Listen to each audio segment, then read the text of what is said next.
So hello guys, welcome back to my channel and let's continue the spoiler of doctors minds episode 4। तो जैसे कि पिछले episode में हमने देखा था, माइल्ड और नाइट के बीच में नज़दीकियाँ अब बहुत बढ़ चुका है और थॉर माइल्ड के नाइट को उसके परस्यू करने के प्रपोजल को भी एक्सेप्ट कर लिया था। तो इस एपिसोड में हम नाइट को माइल्ड को लेकर समयोंग घूमने जाते हुए देखते हैं।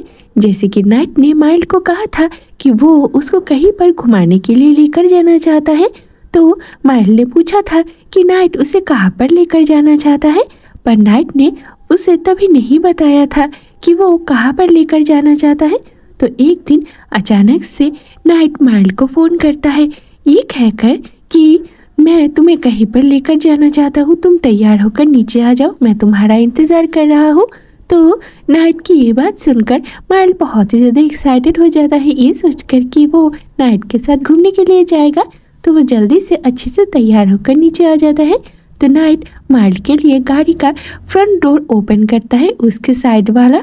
तो गाड़ी का डोर ओपन करते हुए देखकर माइल्ड नाइट से पूछता है कि तुम मुझे कहाँ पर लेकर जाना चाहते हो।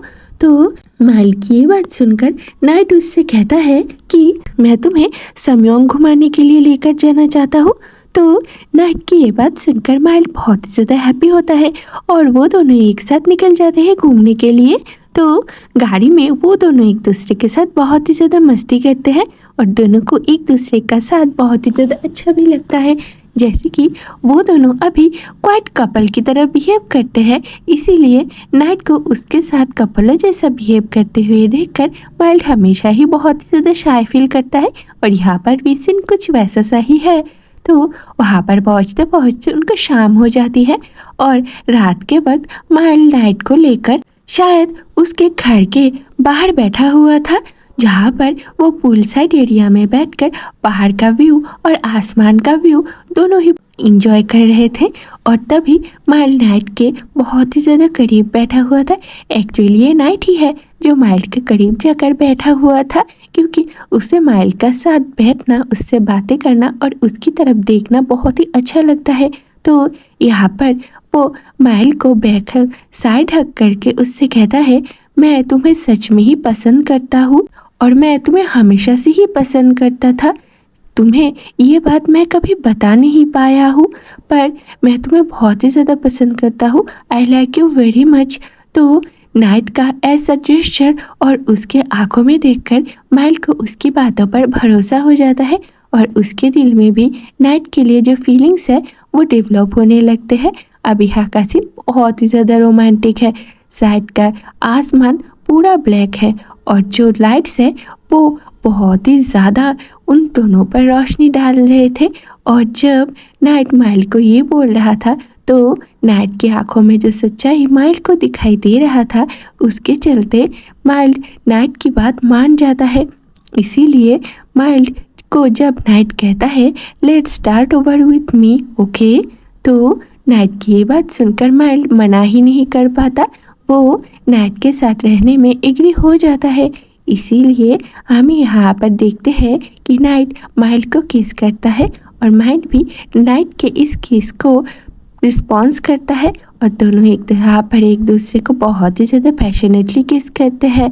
जिसके बाद हमें उन दोनों के बीच में थोड़ा बहुत इंटीमेट सीन दिखाया भी जाता है। इधर कान बहुत ही ज़्यादा सैड था, क्योंकि नचा ने जो उसको किस किया था वो कान समझ चुका था। अब नचा को लगा था कि कान वो महसूस नहीं कर पाया है, पर ये नचा की गलती है कि उसे लगा कि कान उसके किस को महसूस नहीं कर पाया। हालांकि वो किस जो नचा ने कान को किया था, कान उसे बहुत ही अच्छे से समझ पाया था, पर वो अपने दोस्त को एम्बेरस नहीं करना चाहता था, इसीलिए वो उसने तभी कुछ नहीं कहा। पर नचा हार मानने को तैयार नहीं थी, इसीलिए वो कान से डायरेक्टली इस बारे में बात करने का डिसीजन लेता है।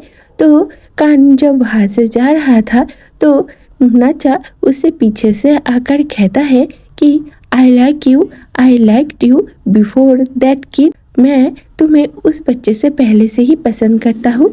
तो यहाँ पर उस बच्चे का मतलब पर से है। तो यहाँ पर नचा कान से ये कहना चाहती थी कि वो पर के पहले से ही उसे पसंद करता है, तो क्या अभी कान उसके साथ रह सकता है। पर जैसे कि कान नचा को बस अपना दोस्त ही समझता है, इसीलिए वो नचा को मना कर देता है। वो उसके प्रपोजल को एक्सेप्ट नहीं कर सकता था। तो कान से ना सुनकर नचा को बहुत ही ज़्यादा तकलीफ होता है, इसीलिए वो रोते हुए वहाँ से चली जाती है।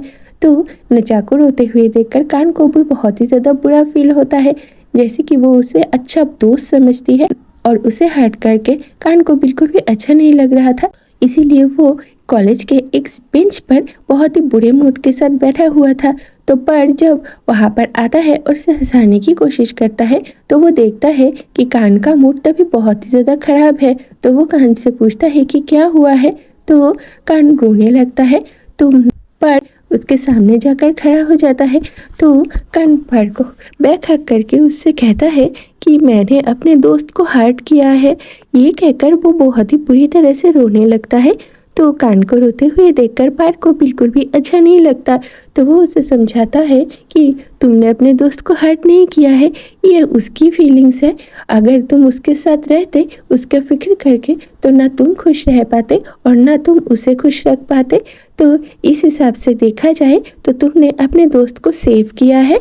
तो अब तुम इस बात को लेकर इतना सैड मत हो, तुम अपने दोस्त से अच्छे से बात करो, वो समझ जाएगी और तुम उसे संभाल भी सकोगे। तो पढ़ के ये बात सुनकर कान को बहुत ही रिफ्रेश फील होता है और वो पढ़ को हक कर लेता है और उसे थैंक यू कहता है उसे इतने अच्छे से समझने के लिए। तो पढ़ भी कान को बैक हक कर लेता है और उससे कहता है कोई बात नहीं, तुम जब भी चाहोगे मैं हमेशा तुम्हारे साथ रहूँगा। ये कहकर वो कान को एक किस करता है तो कान भी पढ़ के किस का रिप्लाई करता है। यहाँ पर ये दोनों कपल्स बहुत ही ज़्यादा स्वीट और क्यूट और इनोसेंट है, जो कि हमें देखना बहुत ही ज़्यादा पसंद आता है। पर तम और क्ला के बीच में अभी भी आर्गुमेंट चल रहा है, जैसे कि क्ला को ये बिल्कुल भी नहीं पसंद है कि तम पौर की सभी बातें माने, जैसे कि उसे अच्छे से दिखाई दे रहा था कि पौर तम का यूज़ कर रहा था अपने बेनिफिट के लिए। पर क्ला जब भी तम से इस बारे में बात करने जाता है तम कभी भी क्ला की इस बात को समझता ही नहीं, इसीलिए उन दोनों में आर्गुमेंट हो जाता है। तो अब जब तम क्ला से बात करने आता है तो तम से क्ला बात नहीं करना चाहता था। तो तम क्ला से कहता है कि क्या तुम मुझसे बात किए बगैर ही यहाँ से जाने वाले हो, या तुम चाहते हो कि मैं तुम्हारा गर्दन तोड़ दूँ कि तुम मुझसे बात नहीं कर रहे हो। पर फिर भी क्ला तम की बातों का कोई रिप्लाई नहीं करता, वो वहाँ से जाने लगता है। तो क्ला को ऐसे जाते हुए देखकर तम उसे पकड़ लेता है और उसे कहता है ठीक है, आई एम सॉरी, मुझे तुमसे उस दिन गुस्सा नहीं करना चाहिए था, प्लीज़ मुझसे झगड़ा मत करो अब। पर क्ला फिर भी तम की बात नहीं सुनता है, आखिर वो सुनेगा ही क्यों। तम कुछ भी नहीं समझता है, जो क्ला उसे समझाना चाहता है वो पौर की हर बात समझता है, हर बात सुनता है, पर क्ला की कोई बात नहीं सुनता। जैसे कि क्ला उसका दोस्त है पर फिर भी तम क्ला की कोई बात नहीं सुनता।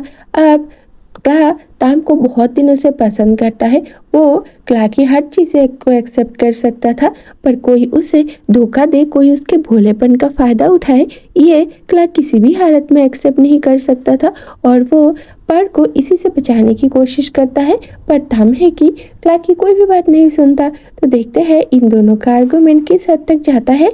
सके गाइस, आज की इस वीडियो में बस इतना ही। मिलता है अगले वीडियो में किसी और नई स्टोरी के साथ, तब तक के लिए बाय दोस्तों।